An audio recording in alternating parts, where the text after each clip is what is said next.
Сәлем достар, қалдарыңыз қалай? Сіздермен Райхан. Бүгін сіздерге өте ерекше құрамында 2 заттан тұратын, әрі дәмді болып шығатын салаттың рецебімен бөлісемін. Ал олай болса бастайық. Бисмилля.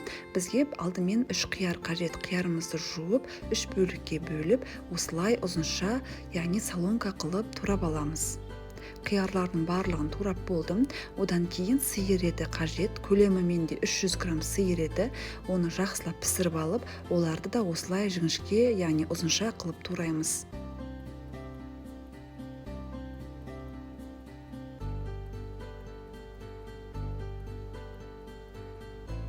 Міне достар, еттерімді турап болып қалдым.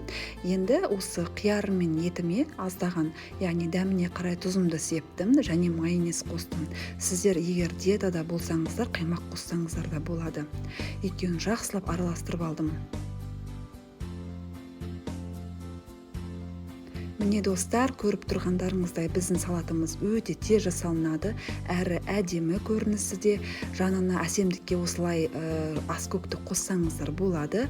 Ас болсын, жасап көріңіздер.